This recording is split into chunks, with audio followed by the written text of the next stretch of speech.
Mari kita berdoa. Puji dan syukur pada Engkau ya Bapa, di hari spesial ini kaum wanita dan sebagian pria bisa berhimpun di dalam rumah Tuhan. Mari Bapa, Engkau hadir di tengah kami, memberkati persekutuan ini. Ini adalah waktu bagi kami untuk membaca sedikit dari firman-Mu, merenungkannya bersama-sama. Mohon Allah Bapa memberikan Roh Kudus yang mencerahkan pikiran dan hati kami. Berikanlah tuntunan dari firman-Mu bagi kami. Sebagian besar adalah dari kalangan orang-orang Tionghoa di Indonesia yang baru saja merayakan hari raya Xinjia. Kami memohon di dalam Kristus Tuhan. Amin. Selamat pagi ibu-ibu, oma-oma, serta bapak sekalian. Kyonghi dulu ya. Kyonghi. Tuhan memberkati saudara sekalian. Saya mohon dimaafkan atas keterlambatan kira-kira 7 menit ya. Saya stres di jalanan tadi saudara sekalian. Karena waktu saya akan masuk tol ternyata di luar dugaan saya, itu Google Map itu persis seperti baju ibu-ibu. Merah semua. Semakin jalan semakin stres. Bahkan kalau ikuti Google, saya harus terlambat kira-kira 20 menit saudara sekalian. Tapi bersyukur pada Tuhan, saya mohon Tuhan berikan saya kemudahan, ternyata bisa tiba walaupun terlambat sekitar 6-7 menit saudara sekalian ya. Baik, sebelum kita merenungkan tradisi dikaitkan dengan kekristenan kita, mari kita lihat 1-2 ayat firman Tuhan yang dituliskan oleh Rasul Paulus. Mari pertama kita melihat di dalam 1 Timotius.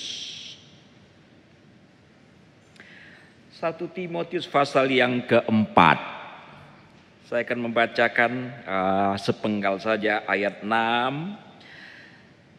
Dengan selalu mengingatkan hal-hal itu kepada saudara-saudara kita, engkau akan menjadi seorang pelayan Kristus yang baik,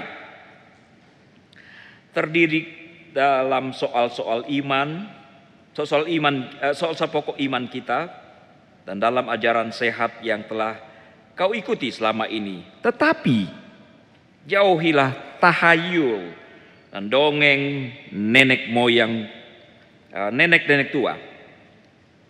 Oke, satu bagian lagi adalah 2 Timotius pasal yang keempat.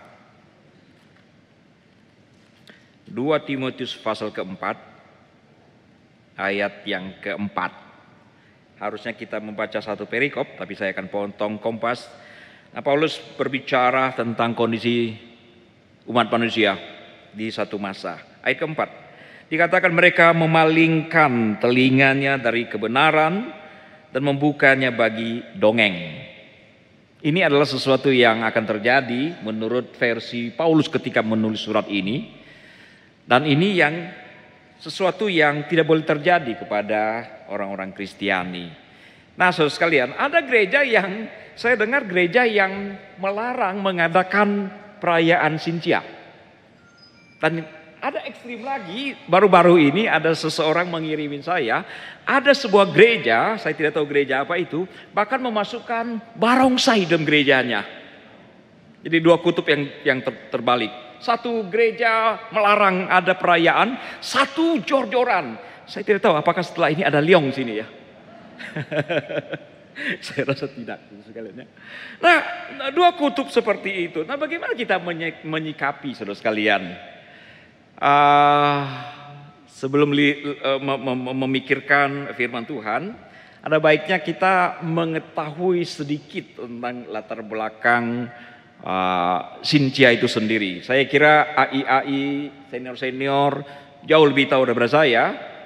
Saya hanya menyampaikan sepintas saja saudara untuk mengetahui sekedar latar belakang perayaan Xinjia, kenapa ada angpau, kenapa ada huruf Fu yang terbalik itu ya.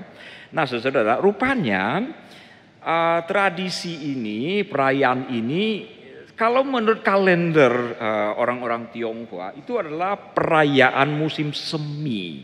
pergantian musim, saudara sekalian.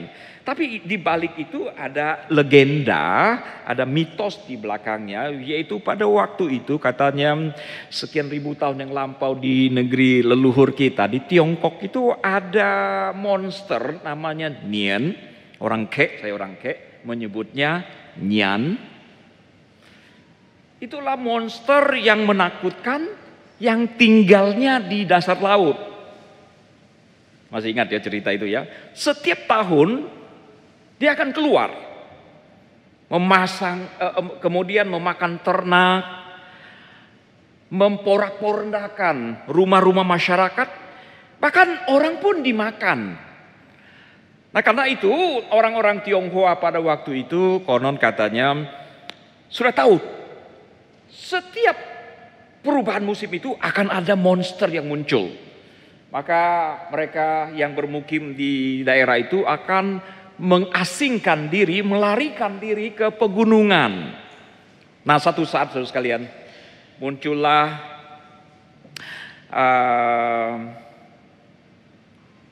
sebentar saya nyalakan dulu ya.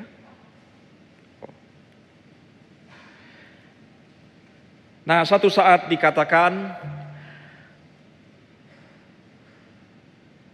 di hari yang ditakuti itu, masyarakat telah mengungsi ke perbukitan, pegunungan untuk menyelamatkan diri. Nah, tiba-tiba datanglah seorang kakek tua yang meminta supaya bisa menginap. Karena sisa-sisa musim dingin itu masih terasa, masih ada salju. Karena orang begitu rupa menyelamatkan diri, tidak ada orang yang bisa menerima permintaan si kakek tua ini untuk menginap supaya bisa menghangatkan tubuh. Sampai terakhir si kakek pengemis ini dikatakan dalam legenda ini menemukan seorang nenek tua yang sudah papa yang tidak berdaya dan terpaksa tinggal di rumahnya karena tidak bisa naik ke atas gunung ke pebukitan lagi. Nah nenek inilah yang kemudian menampung si pengemis tua ini. Si pengemis itu berjanji dia akan melindungi si nenek ini kalau monster Nian datang. Kira-kira begitu ya. Kira-kira seperti apa sih? Nah ini monsternya saudara. Saya tidak tahu apakah seperti ini ya. Kalau saya googling di Google, inilah yang disebut dengan monster Nian itu. Di rumah ibu-ibu ada monster seperti ini? Mungkin peninggalan tradisi sebelumnya masih tersimpan ya. Nah ini monsternya. Dia tinggal di dasar laut. Ini legenda loh saudara ya. Saya kok nggak percaya ya. Ada makhluk yang seperti ini tinggal di dasar laut. Tapi namanya juga mitos ya. Jadi setiap perubahan musim itulah monster ini akan datang memporak-poranda. Nah saudara-saudara, apa yang terjadi? Pada hari itu, pada malam itu, rupanya monster dikatakan betul-betul muncul. Pada waktu monster itu muncul, si kakek tua ini telah mendandani pintu dari rumah nenek tua itu dengan atribut-atribut warna merah. Lalu si kakek itu pakai baju merah. Dikatakan ketika monster datang, dia tertawa, menertawakan monster itu. Dan monster itu ketakutan. Apalagi dikatakan pada waktu itu juga ada bambu yang sedang terbakar, lalu terjadi bunyi letupan, pak pak pak pak pak pak, pak gitu kan ya. Monster itu kocar-kacir dan melarikan diri. Saudara sekalian, ini ada sedikit mirip-miripnya pintu yang dikasih merah-merah. Ibu-ibu mengingat peristiwa apa ya? Peristiwa Keluaran ya. Ketika umat Israel yang menjadi budak di negeri Mesir. Nah, pada waktu itu ketika tulah terakhir disampaikan, diberitahukan kepada umat Israel, potong domba dan labuhkanlah ambang pintu itu dengan darah merah. Ada sedikit kemiripan saudara sekalian. Nanti saya akan lanjutkan lagi, ada kemiripan yang lain. Nah rupanya sejak itulah orang-orang menyadari bahwa nian itu bisa dikalahkan, ditaklukkan dengan apa? Dengan sesuatu yang warna merah. Itu sebabnya saudara-saudara, ibu-ibu pakai baju merah ya. Di hari Sintia kalau pakai hitam bagaimana? Boleh apa tidak? Mau warna apapun silakan, saudara sekalian. Kita orang Kristiani. Tapi tradisi mengatakan orang pakai baju warna merah. Tapi kalau hari Sintia orang semua pakai merah, kita pakai hitam, agak aneh sedikit sih ya. Walaupun nggak akan mempengaruhi keselamatan kita, saudara sekalian. Nah, konon sejak itulah begitu terjadi perubahan musim, masuk ke musim semi, orang-orang mengenakan baju warna merah. Kemudian pintu-pintu diberikan hiasan-hiasan ya, tulisan-tulisan di atas kertas warna merah. Dan kemudian juga malamnya bunyikan petasan. Saya tahu Sunter malam Sintia kemarin bunyi petasan? Ada ya? Dan ibu-ibu menyalakannya? Oh bukan. Nah itu legendanya saudara sekalian. Lalu lebih lanjut, ada tapi legenda yang lain lagi. Nah ini dia saudara, sejak itulah dikatakan ada bunyi petasan, bunyi gendang dan simbal itu dibunyikan. Tujuannya adalah untuk mengusir si makhluk monster ini yang disebut nian itu.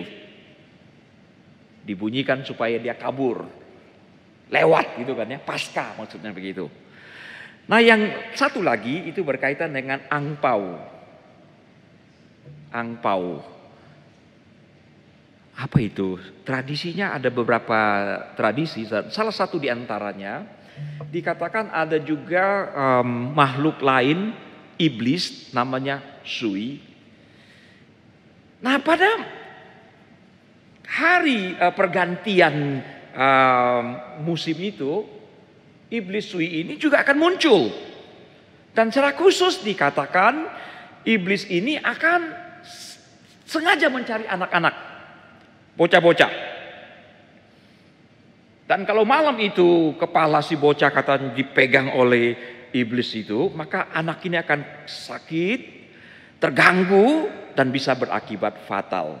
Karena itu dikatakan tradisi ini, pada waktu perayaan itu orang-orang akan berjaga-jaga. Jangan sampai ada yang ketiduran. Jangan sampai si setan ini datang mengganggu anak-anak dan akan ada musibah seperti ini. Nah konon di dalam cerita ini, legenda ini, ada seorang pejabat berusaha untuk menjaga anaknya supaya tetap terjaga melewati malam itu. Jangan sampai diganggu oleh setan Sui ini. Lalu si pejabat ini memberikan 8 koin. Ini berapa ya? 7 kayaknya ya. Kurang 1 dikorupsi kelihatannya ini. Koin ini diberikan kepada anaknya dan diberikan sebuah kantong merah. Dimasuk ke kantong, dikeluarkan lagi, dimasukkan lagi, dikeluarkan lagi. Supaya apa? Supaya anak ini terjaga. Lama-lama ketiduran juga. Nah rupanya pada dokter tidur, uang koin itu, koin perak itu dimasukkan dalam kantong merah dan tersimpan di bawah bantalnya. Dan betul pada malam itu setan Sui datang. Dan ajaibnya menurut legenda ini, 8 koin itu berubah menjadi 8 dewa.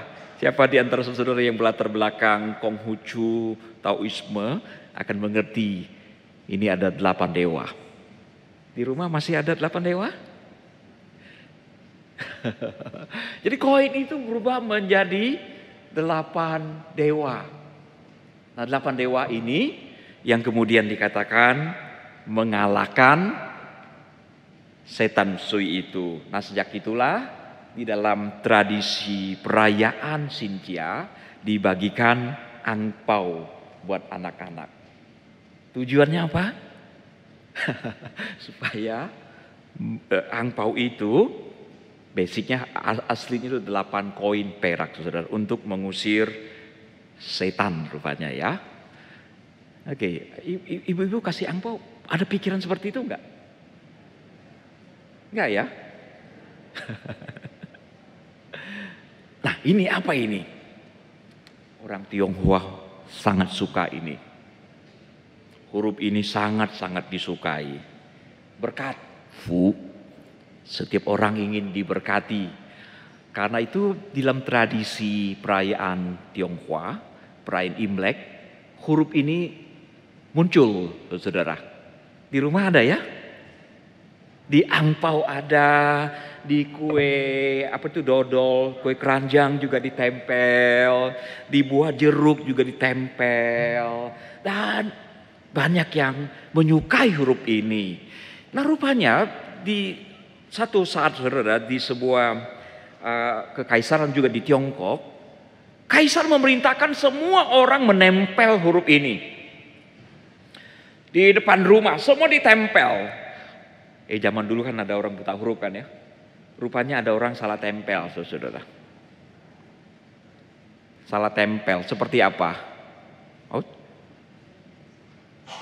Oh, belum. Nah, itu dia. Terbalik. Ketika ketahuan bahwa ada yang terbalik dipasang, kaisar menjadi marah. Dan sebagai akibatnya, orang yang pasang terbalik ini diperintahkan untuk dipenggal, dihukum mati. Lalu si permaisuri berbelas kasihan. Dia beritahukan kepada kaisar, itu sebetulnya bagus. Artinya berkat dibalik. Jadi intinya adalah berkat yang baik itu harus dibalik. Supaya apa? Datang lagi. Karena penjelasan permaisuri ini akhirnya, saudara sekalian, itulah tradisi, maka pemasangan huruf Fu yang tadi itu dipasang terbalik. Artinya berkat suruh balik lagi, datang lagi itu kan ya. Tapi kalau saya bilang berkat kalau dibalik jadi kutuk ya saudara ya. Kebalikan dari berkat kan kutuk kan ya. Tapi unik saudara sekalian, ada seorang ahli teologi ya dari luar negeri, dari Amerika. Dia pernah menulis sebuah buku dan dia mempelajari kitab Kejadian. Dia mendapati lebih dari 125 huruf aksara Hanzi itu ada kaitannya dengan kitab Kejadian. Misalnya tentang huruf setan, huruf tentang taman dan sebagainya, termasuk huruf Fu ini, itu ada kaitannya dengan cerita di dalam kitab Kejadian. Misalnya ini, mari kita lihat Bapak Ibu sekalian. Nah, di dalam huruf Mandarin, huruf Fu berkat ini terdiri dari 1, 2, 3, 4 komponen. Yang paling pertama itu adalah ada huruf Tuhan di situ sebetulnya. Yang biasanya yang belajar Mandarin akan mengerti yang disebut dengan Shen Zhi Pang. Tuhan. Kemudian ada satu baris di atas itu satu. Semua orang tahu ya. Kalau barisnya 3, itu 3. Ini 1. Lalu di bawah 1 itu ada satu kotak. Kotak itu namanya kou. Kou pengertian basicnya adalah mulut. Tetapi di dalam budaya Tionghoa, satu mulut itu artinya satu orang. Lalu ada di bawah mulut itu ada satu kotak. Itu tian, itu artinya basicnya itu adalah sawah sebetulnya ya. Lihat ada tanda plus dalamnya ya. Jadi ada banyak sekali huruf-huruf di dalam aksara Tionghoa itu ada kaitannya. Nah, huruf ini mengingatkan kita ada Tuhan, ada satu orang dalam taman. Adam. Betul ya? Ya, ini penjelasan. Silakan ibu-ibu sekalian lihat di internet banyak sekali yang memberikan penjelasan dan masih banyak huruf lain lagi. Tapi ini sekelumit tentang aksara ini. Nah, Jadi dalam rangka menghormati permaisuri yang murah hati itu, maka sejak itulah orang-orang Tionghoa memasang huruf Fu ini dengan terbalik. Ngomong-ngomong kemarin pasang huruf itu? Nggak pasang ya? Masih orang Tionghoa kah? Nggak ada urusan, saudara sekalian ya. Oke. Oh, sudah habis ya. Nah, sekarang mari kita pikirkan dari perspektif Kristen. Nah, sebelumnya mari kita sadari, kekristenan, iman Kristen itu tidak dibangun di atas legenda, tidak dibangun di atas mitos. Tapi iman Kristen didirikan di atas peristiwa historis yang bisa kita lacak. Yesus, dia adalah pribadi yang hadir dalam sejarah manusia. Dia bukan mitos. Ada kuburnya, ada sejarahnya. Bisa dibaca dalam sejarah orang Romawi, orang Yahudi, dan Alkitab terutama. Jadi dia bukan kisah isapat jempol. Sudah pernah lihat kuburan Yesus itu, saudara? Saya sudah 4 kali lihat kuburan Yesus. Desember nanti saya mau lihat lagi kuburan Yesus, ziarah lagi ke sana. Jadi iman Kristen itu dibangun di atas peristiwa sejarah. Tetapi di dalam tradisi Kristen, tradisi ya, ada juga yang bersifat mitos. Contoh, sebelum ibu-ibu merayakan Sintia, kan gereja merayakan Natal kan? Tokoh sentral hari Natal itu siapa? Tentu saja Yesus. Tapi dalam perayaan-perayaan ya, dari tradisi barat, ada satu figur jenggotnya panjang, lalu perutnya gede. Jadi kalau di gereja ada bapak-bapak yang jenggotnya panjang, terutama perutnya gede, itu jadi korban nih Pak ya. Hari Natal dijadikan maskotnya. Kita tahu ya Sinterklas. Sinterklas tinggalnya di kutub. Dia punya kereta terbuat, nggak tahu terbuat dari apa, tapi ditarik oleh rusa. Dan keretanya bersama Sinterklasnya itu bisa terbang ke langit. Saya mau tanya ibu-ibu, apa betul ada Sinterklas seperti itu yang bisa terbang keretanya? Lalu dia akan datang ke rumah-rumah, memberikan hadiah, masuk melalui cerobong asap. Itu legenda, saudara sekalian. Ini tradisi. Kemarin GKY masih siapkan Sinterklas? Apa nggak ada lagi karena itu kafir gitu, saudara sekalian? Jadi tradisi dalam kekristenan juga ada yang sifatnya seperti itu. Nah, kalau tidak ada Sinterklas, saya mau pastikan gereja ini ada pasang pohon Natal kemarin. Betul ya? Betul ya?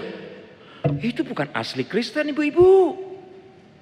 Itu juga ada tradisi dari orang Jerman sebelum masa Kristen. Ada legendanya, ada mitosnya juga. Nah, kenapa dirayakan, dipakai oleh orang-orang Kristen? Karena apa, ibu-ibu, bapak sekalian? Karena mitos-mitos yang ada di dalam sejumlah atribut dalam kekristenan itu sudah mengalami namanya demitologisasi. Mitos-mitos itu sudah tidak lagi diingat. Maka sedikit mengherankan ya. Ada kelompok tertentu pengen sekali memurnikan agama Kristen. Ibu-ibu tahu ya, ada kelompok orang Kristen, bahkan nama Allah pun tidak mau disebut lagi. Mereka mencetak Alkitab, pokoknya kalau ada nama tulisan Allah itu mereka tolak. Nyanyi kalau lagu ada Allah, mereka ganti. Bahkan saking ekstrimnya ada gereja tertentu yang mengadakan pengusiran roh Allah. Gila nggak itu ekstrimnya itu? Mengapa demikian? Karena menurut mereka Allah itu bukan Allah Tuhannya orang Kristen. Allah itu adalah dewa air yang ada di Arab. Jadi jangan kita membuat agama Kristen ini menjadi nggak kudus, najis. Kenapa? Dewa-dewa air. Dewa itu sudah ada sebelum Islam. Di sebagian orang Islam, kalau di Malaysia, orang Katolik di sana itu protes. Supaya apa? Supaya mereka boleh menggunakan nama Allah. Di Malaysia pernah kejadian, Alkitab yang diimpor dari Indonesia yang menggunakan nama Allah itu disita oleh pemerintah Malaysia. Dan orang Katolik di Malaysia protes. Kenapa? Karena kenyataan nama Allah itu sudah dipakai jauh sebelum agama Islam muncul. Bahkan Alkitab versi Arab di zaman itu menggunakan nama Allah. Jadi terbalik. Di Malaysia orang Katolik protes supaya boleh pakai nama Allah. Di Indonesia sebagian orang Kristen alergi, tolak nama Allah. Kenapa? Merasa alergi. Wow. Penelitian saya, orang-orang ini sangat gandrung dengan nama apa? Yahweh, YHWH. Wih, mereka senang itu. Ternyata ada literatur yang mengatakan bahkan nama Yahweh sendiri itu pun bukan asli Ibrani. Karena ada penemuan ya, karena kebetulan saya mengajar arkeologi di STT, saudara sekalian. Ada penemuan inskripsi agama-agama pagan, agama-agama di luar Israel juga ada menyebutkan Yahweh untuk ilah-ilah mereka. Ini membingungkan, bukan saudara-saudara? Bahkan nih, ibu-ibu perlu tahu ya, ini gereja pasti ada salib kan? Wih, ini salah satu salib terbesar di gereja. Siapa yang mau pikul salib sebesar ini? Salib itu pun bukanlah orisinil Kristen. Wow. Kenapa? Karena jauh sebelum kekristenan, sebelum Yesus disalib, sudah ada agama-agama pagan yang menggunakan salib sebagai simbol di dalam penyembahan mereka. Oh, lalu apakah agama Kristen mengambil, mencuri dari punya mereka? Enggak juga. Salib di dalam kekristenan itu mengingatkan peristiwa Yesus tersalib.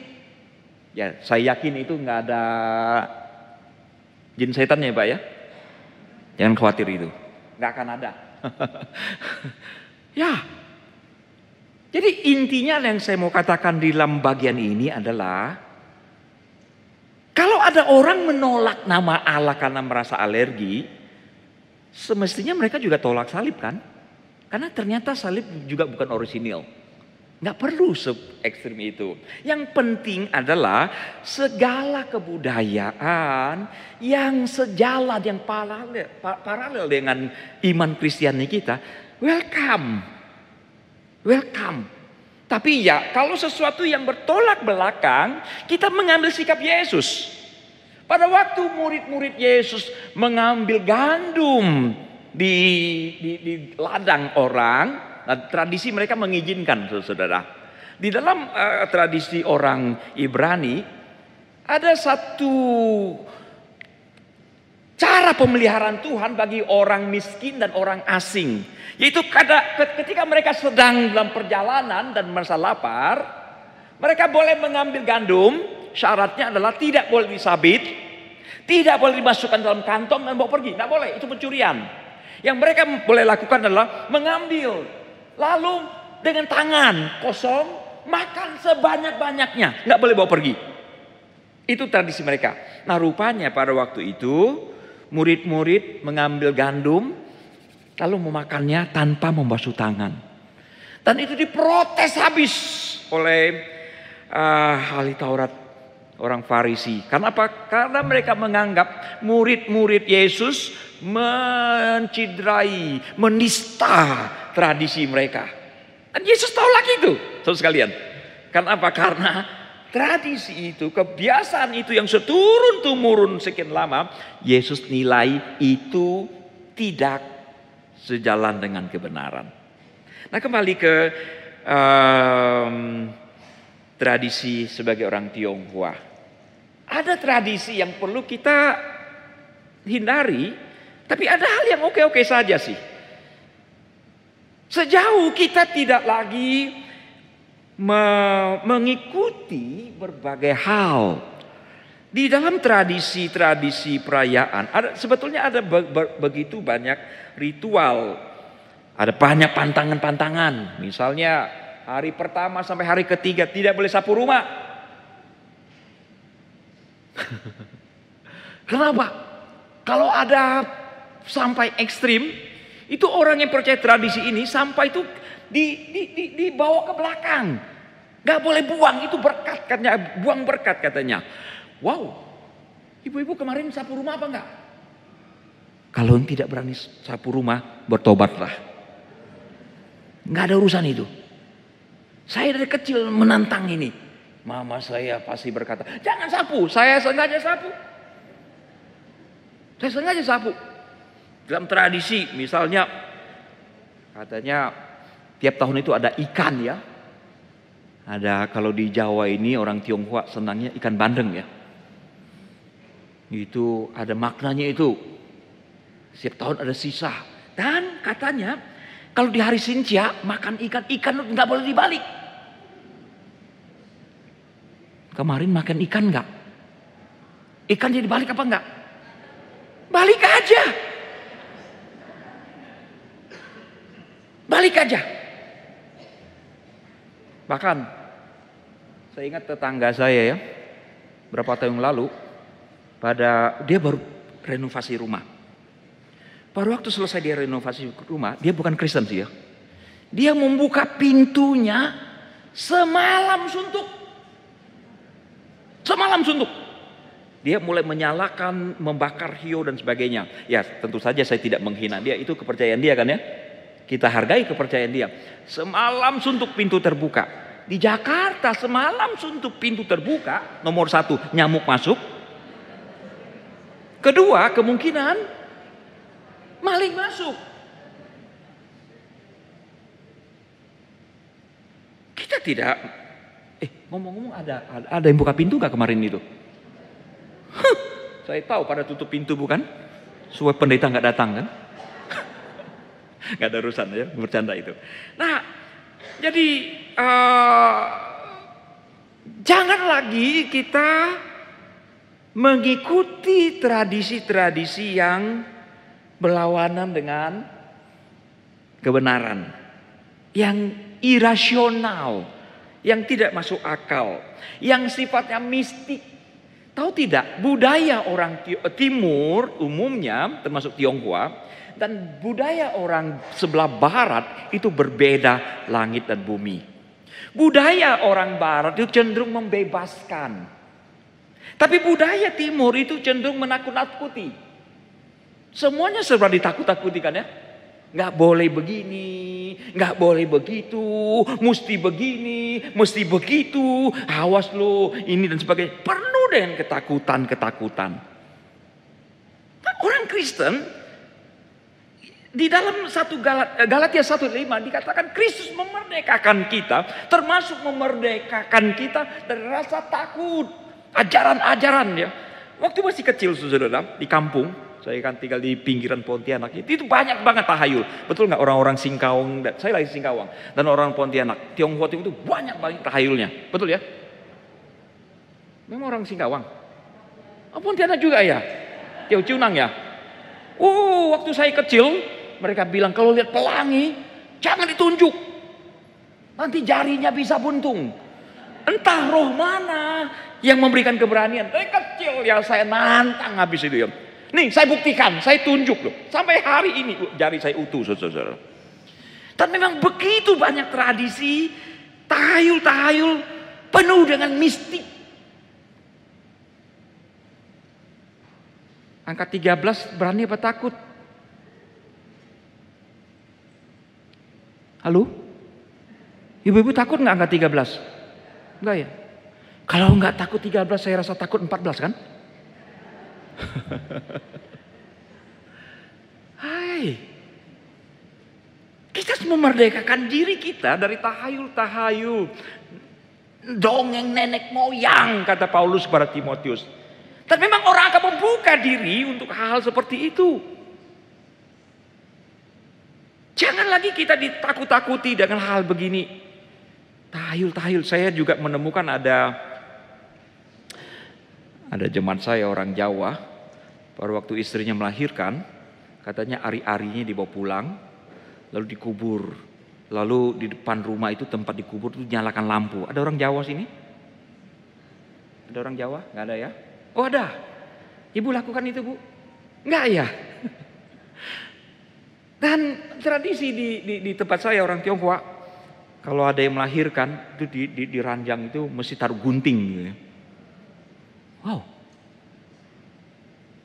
Itu ada maknanya itu. Yang saya mau katakan, tradisi-tradisi yang irasional, kita harus punya keberanian untuk menerobosnya. Seperti para murid. Apa mereka nggak takut waktu itu? Mereka takut. Tapi saya yakin mereka makan gandum tanpa cuci tangan itu bukan soal kesehatan.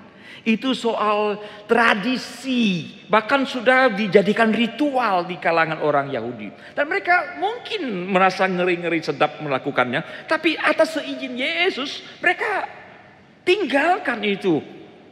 Saudara, kenapa? Karena tidak benar di dalam perspektif sudut pandang orang-orang Kristen.